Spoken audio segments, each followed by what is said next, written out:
Take her away.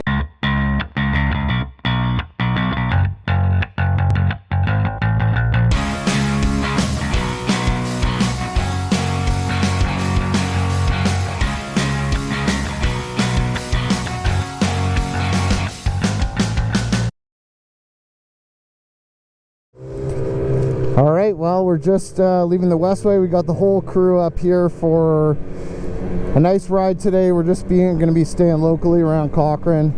And yeah, we did some grooming last night.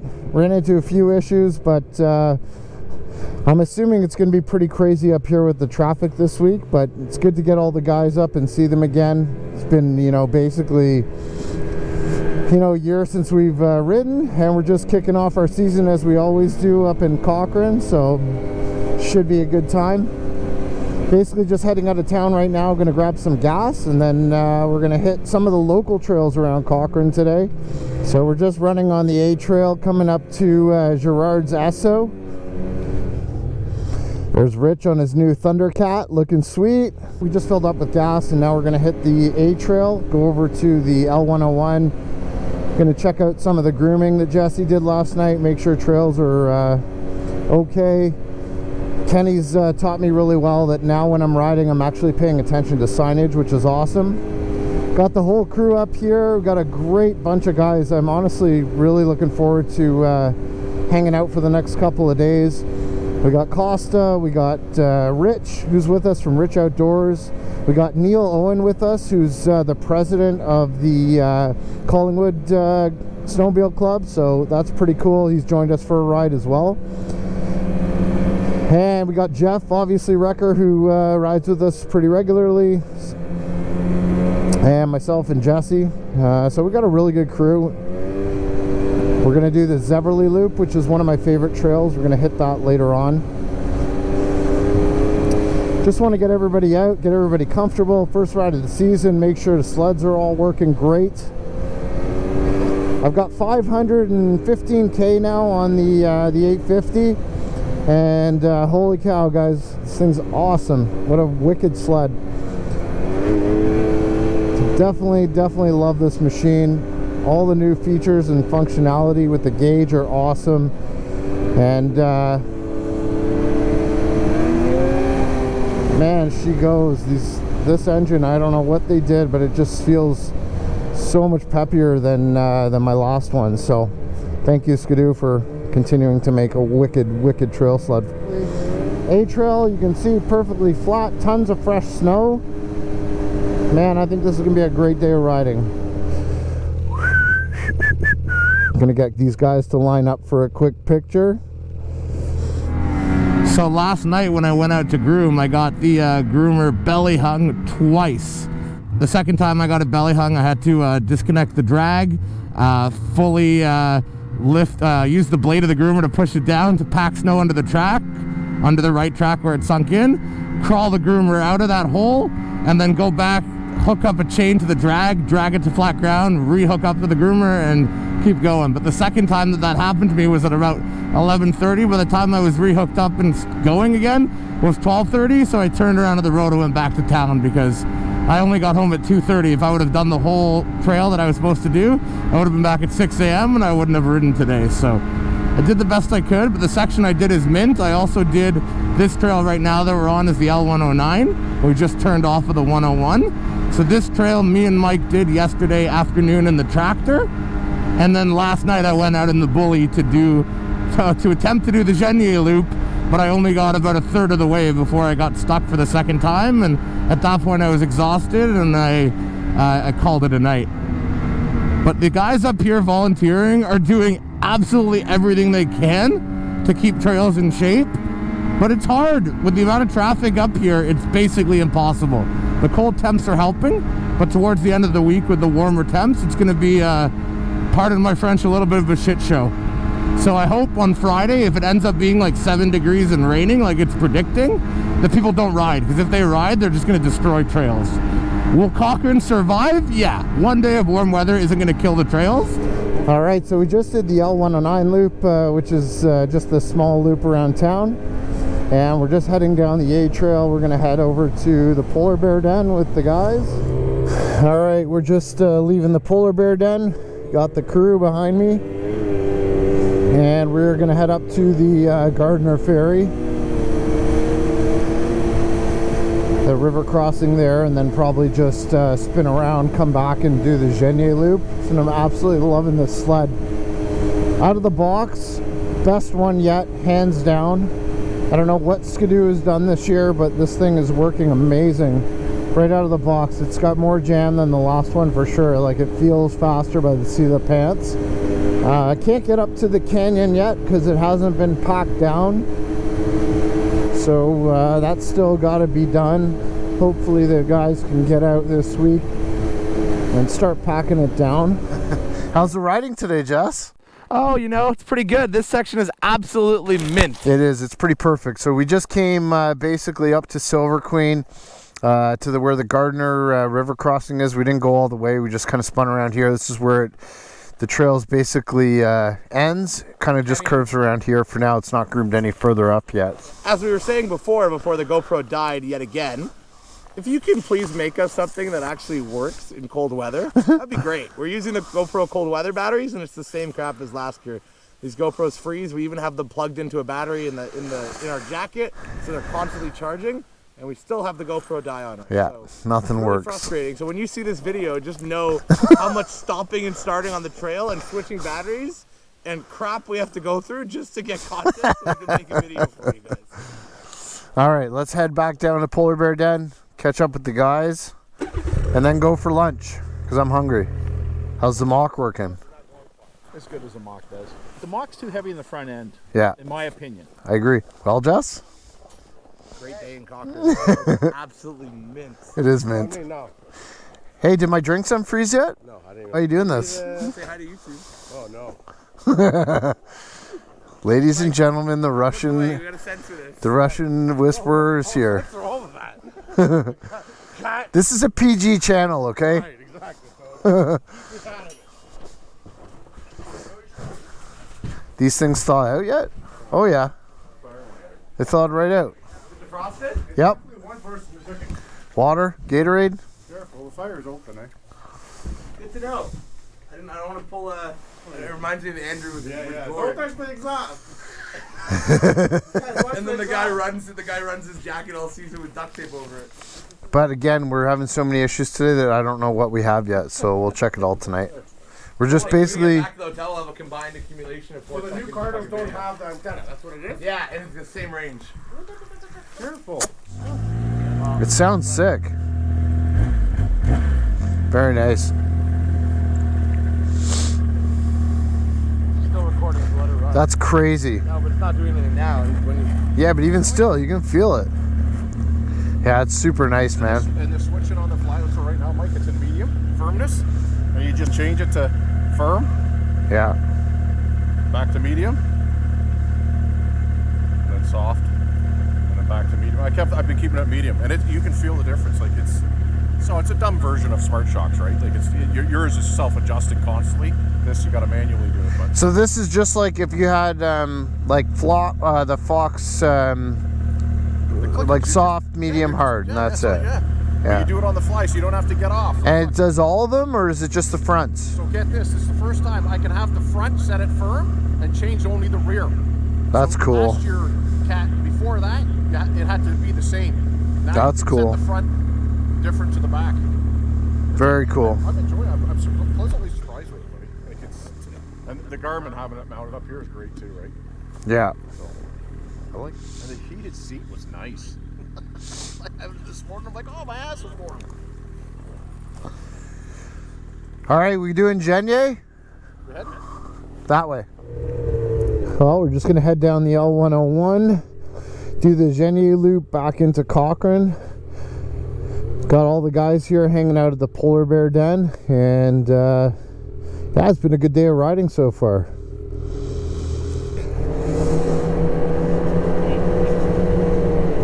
Yeah.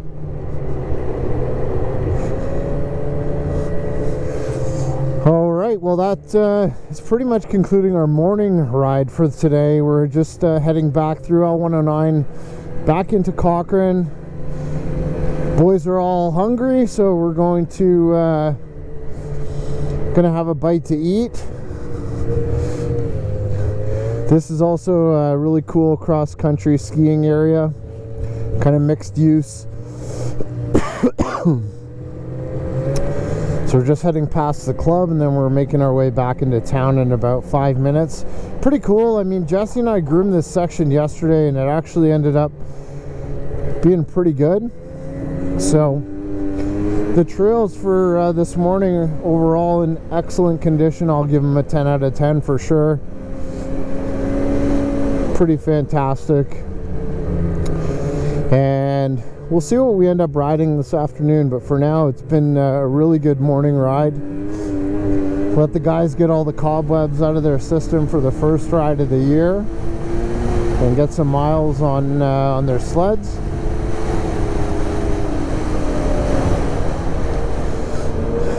Absolutely love it up here, man.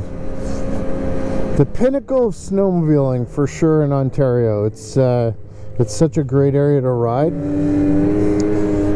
So here we are, just coming back into Cochrane. And it looks like Tim Hortons is on the menu for lunch today. I am definitely getting a chili. World's #1 snowmobile trails in Cochrane, Ontario. One of our favorite places to ride. Okay, so we just filled up some gas, and now we're making our way to A South. We're gonna get to the A West, so we can get to the Timmins Trail.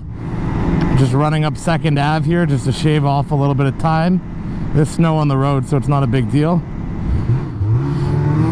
We got 5 skidoos and Rich's Thundercat that I actually rode for a little bit right around the Polar Bridge end.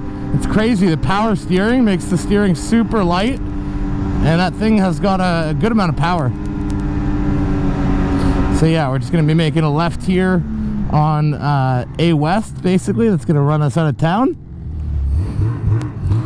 And then we'll be making a left onto the A106C, which is the Timmins Trail, and then from there to the Zevely Trail. Welcome to our winter wonderland. Always is. I've never been disappointed up here. Every year I always question, oh, is there going to be enough snow to ride up here? And there always is.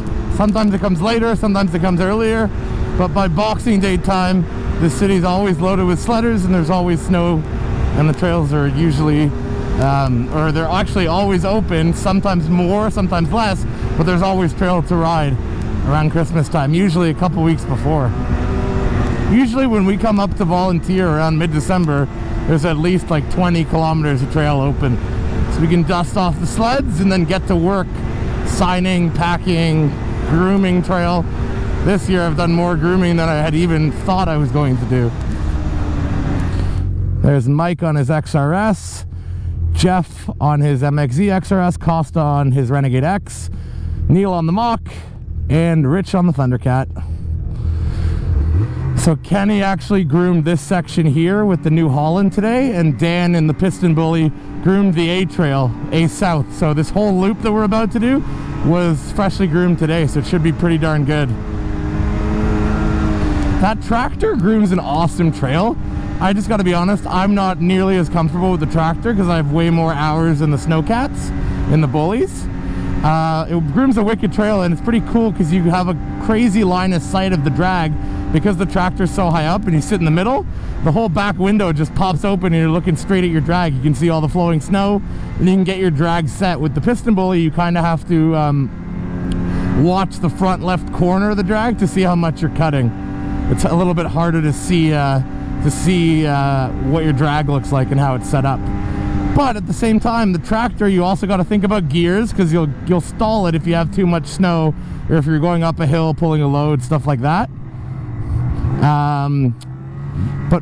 But it does, technically, the tractor does groom what they say a better trail because it's heavier, and it grooms a great trail. But for me, I'm way more used to the Snowcats, and I'm more comfortable in it. And while there's 700 sleds in Cochrane, I'd rather be grooming with a machine that I know, so I don't mess up the trails, because the last thing I want is riders up here expecting good trails to be disappointed because I don't know how to run the tractor. So that's why I took out the piston bully last night. I ended up getting stuck twice, but other than the stuck part, I fixed what where I got stuck. I fixed that all, and we rode the trail this morning, you'll see, as you saw in the video, and it was absolutely mint.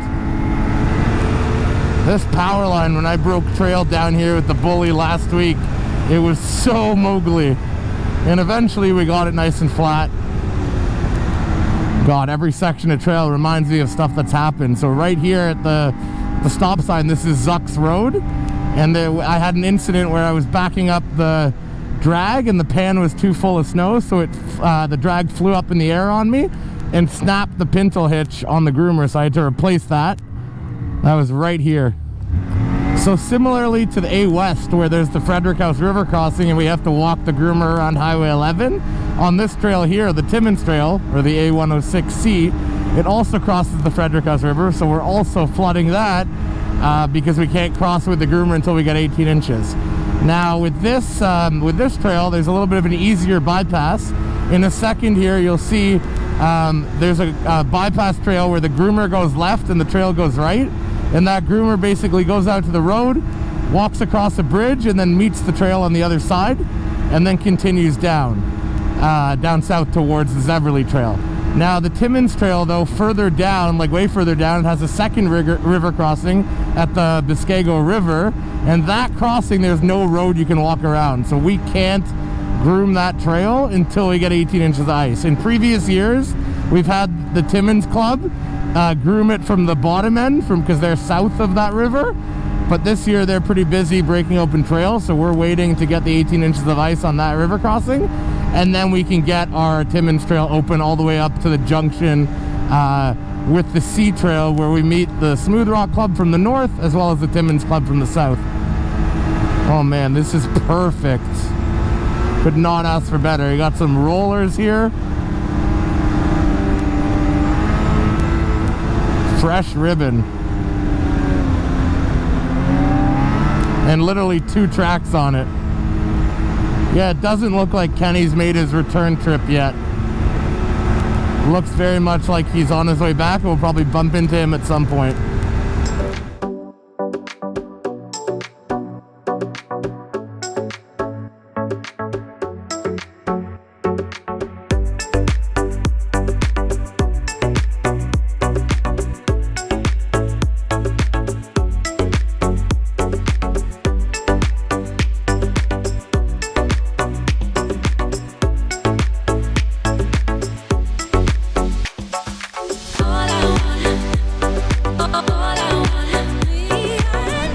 One of my favorite trails in Cochrane. It reminds me a lot of the Abitibi-Temiskaming region of Quebec, just wide logging roads.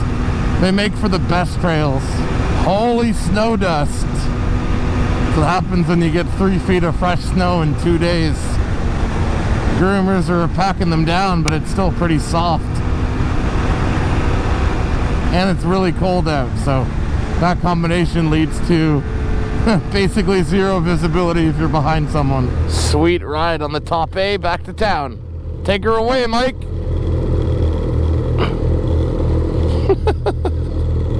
Take her away. And I love this this trail back into Cochrane with the low trees is really cool. Kind of reminds us of the canyon trail that goes way up to Abitibi Canyon. And this pretty much goes through all swamps. But it's a fun one. If you're in Cochrane, do A south down towards Iroquois Falls, and this is the trail. It's awesome.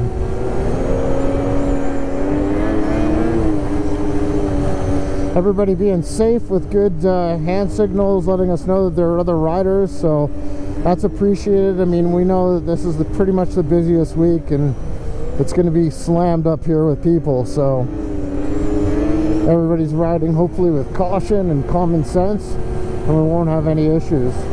Man, I'll tell you, these smart shocks, like through this stuff, I've got it on sport mode now, and it just swallows all this stuff up just like it's nothing. Just eats up all the bumps.